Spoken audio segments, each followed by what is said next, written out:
3 महिन्याने हाताला घड्याळ बांधलेलं आहे. 3 महीने के बाद हाथ में मैं घड़ी पहन ली.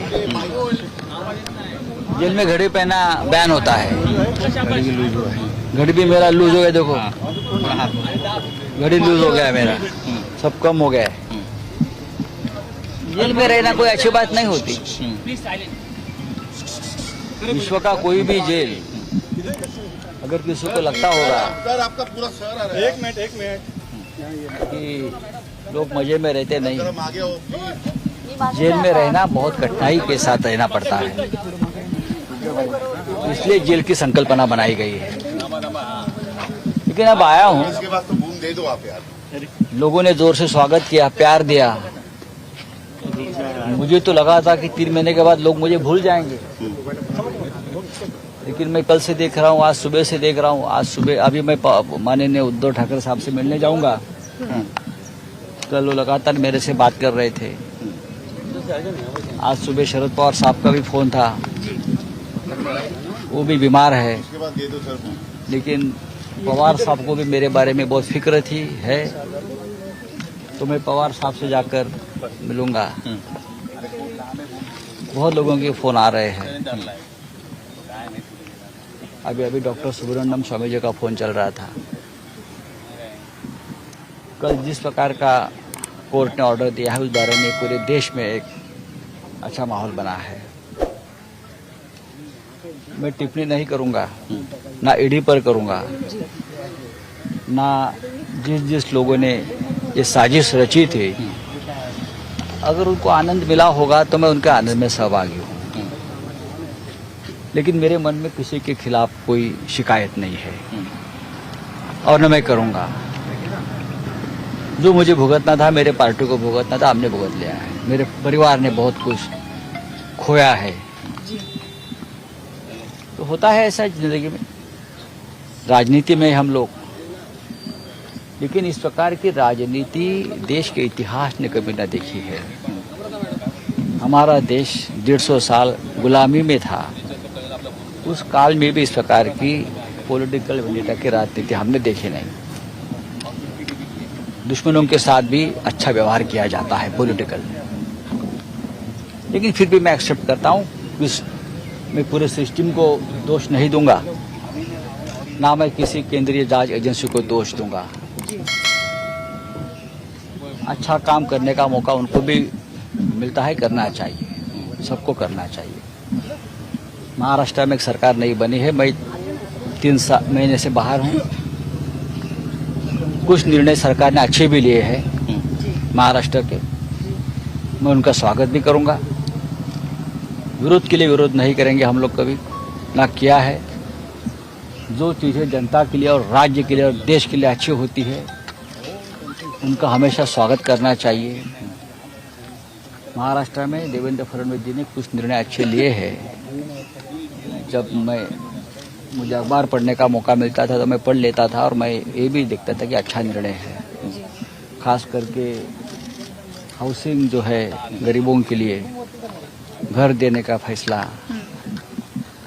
म्हाडा को अधिकार देने का फैसला, जो हमारे सरकार ने वो अधिकार छीन लिए थे, वो मुझे अच्छा नहीं लगता था. लेकिन म्हाडा बोर्ड को एक वापस अधिकार देने का फैसला फडणवीस साहब ने लिया है, वो मुझे अच्छा लगा.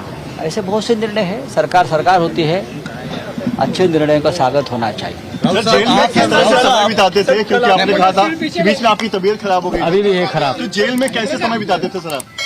तबीयत मेरी जेल में भी खराब थी, अभी भी खराब है. मैंने कहा कि जेल में रहना ये कोई आनंद की बात नहीं होती. जो दीवारें होती है जेल की, उससे बात करनी पड़ती है. बड़ी बड़ी दीवारें होती हैं, जो बाहर से कोई संबंध नहीं रहता, तो उनसे बात करनी पड़ती है हमको. एकांत में बात करनी पड़ती है. मैं सोचता था जेल में कि वीर सावरकर 10 साल से ज्यादा जेल में कैसे रहे, लोकमान्य तिलक मंडाले में 6 साल से ज्यादा कैसे रहे, इमरजेंसी में अटल बिहारी वाजपेयी से लेकर बड़े बड़े नेता जेल में 2-2 साल कैसे रहे. इस बारे में जब मैं सोचता था तो मैं ये देखता था कि ठीक है, जो राजनीति में है उनको कभी न कभी जेल में जाना पड़ता है. तो मैं चला गया। कोई गैर व्यवहार हुआ सर आपके साथ जेल में? कल आपने कहा कि यांचं नाव आहे त्याच्यामुळे भीती दिल्ली निर्माण से व्हावी आदेश आया म्हणून था आपको तुम्हाला जेल अटक भेजने करण्यात का। आली। कल आपने कहा कि दिल्ली से आदेश आया था आपको जेल भेजने का और जेल भेजकर उन्होंने बहुत बड़ी गलती की है। मुझे नहीं, देखिए, अगर किसी को भी गलत इल्जाम में जेल भेजा जाता है तो वो गलती है किसी के लिए। मैं नहीं मानता हूं, मैं मेरे बारे में बोल रहा हूं। अनिल देशमुख जी के बारे में भी हाईकोर्ट ने जो निरीक्षण दिया वो देखने लायक है। लेकिन ठीक है, कल के ऑर्डर से इस देश की न्याय व्यवस्था के ऊपर का विश्वास लोगों का जो है, न्याय मंदिर जिसे हम कहते हैं, वो बढ़ गया। सर, आज आप उद्धव ठाकरे और शरद पवार जी से मिलने वाले हैं? डेफिनेटली मिलूंगा मैं। दोनों नेताओं ने हमेशा मेरी फिक्र की है। जब मैं अंदर था, मेरे परिवार की फिक्र की है, बार बार मदद करते रहे हैं। तो मैं सभी को मिलूंगा। मैं 2-4 दिन में राज्य के उप मुख्यमंत्री देवेंद्र फडणवीस जी को भी मिल रहा हूं। कुछ लोगों के कामों के लिए मैं मिलना चाहता हूं उनको। जरूर मिलूंगा। सर, मराठीमध्ये सांगा सर, 103 दिवस उप मुख्यमंत्री से मिलेंगे आप? मुख्यमंत्री से मिलकर बात देखिए, मैं लगता है कि राज्य का जो कारभार है उप मुख्यमंत्री चला रहे हैं। जो मेरा निरीक्षण है कि इस राज्य का नेतृत्व आज भी फडणवीस जी कर रहे हैं। अनुभवी नेता है और बहुत से महत्वपूर्ण निर्णय मैं उनके मुंह से सुन रहा हूं। और जो मेरा काम है सरकारी, वो उनके डिपार्टमेंट में है। सर, पण ज्यांनी निष्ठा सोडली त्यांचं काय होणार मग? आपकी लड़ाई बीजेपी से और आप कह रहे हैं कि बीजेपी के उप मुख्यमंत्री से मिलेंगे, तो ये विरोधाभास है। मुख्यमंत्री किसी पार्टी का नहीं होता, वो राज्य का होता है। प्रधानमंत्री देश का होता है, किसी एक पार्टी का नहीं होता। मैं दिल्ली में जाकर प्रधानमंत्री से मिलूंगा और अमित शाह साहब से मिलूंगा, गृहमंत्री है देश के, और उनको भी बताऊंगा क्या हो गया मेरे साथ। सर, दिल्ली में जब मनीष सिसोदिया जांच एजेंसियों की पूछताछ से बाहर आए थे, उन्होंने आरोप लगाया था कि उन पर दबाव बनाया जा रहा है कि आप आम आदमी पार्टी छोड़कर बीजेपी शामिल हो जाए। आपका इस तरह का कोई अनुभव रहा क्या सर? देखिए, इस बारे में मैं जल्दी बात करूंगा, आज नहीं बात करूंगा। सर, मराठीमध्ये सांगा की 103 दिवस तुम्ही तुरुंगामध्ये राहिला, तो अनुभव नेमका कसा होता? कुणाकुणाच्या आठवणी तुम्हाला? तो अनुभव आता इतक्या लवकर सांगण्यासारखा नाही आहे आणि आठवणी तर खूप येतात। जेव्हा आपण तुरुंगात राहतो, आमचे मित्र आणि मनसे प्रमुख राज ठाकरे यांनी एका भाषणात माझ्यावर टीका करताना सांगितलं होतं की संजय राऊतांना ईडीकडून अटक होईल आणि आता त्यांनी एकांतात स्वतःशीच बोलण्याची काय प्रॅक्टिस करावी। मला त्यांना सांगायचं आहे की हो, मला ईडीने अटक केली, ती बेकायदेशीर होती, असं कोर्टाचं म्हणणं आहे। आणि राजकारणामध्ये शत्रूच्या संदर्भातही अशा भावना आपण व्यक्त करू नयेत की तो तुरुंगात जावा।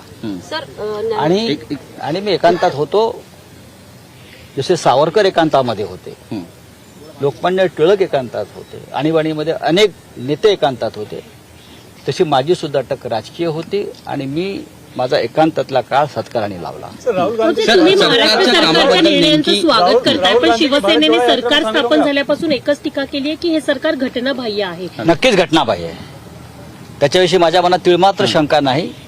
पण त्यांनी जे काही मोजके निर्णय जाहीर केले त्याच्याविषयी म्हणतोय मी। आपके तेवर से लग रहा है कि आप थोड़ा नरम हुए हैं पहले से। नरम होने का मतलब क्या होता है? आप बोल रहे हैं हम बात करेंगे, उप मुख्यमंत्री से मिलेंगे। क्यों नहीं मिल सकता हूं मैं? अगर मैं सांसद हूं, मैं मेंबर ऑफ पार्लियामेंट हूं, कुछ सरकारी काम है, मेरा भाई एमएलए है यहाँ, तो किसी काम के लिए मिल नहीं सकते हैं क्या? क्या है ये? महाराष्ट्र है,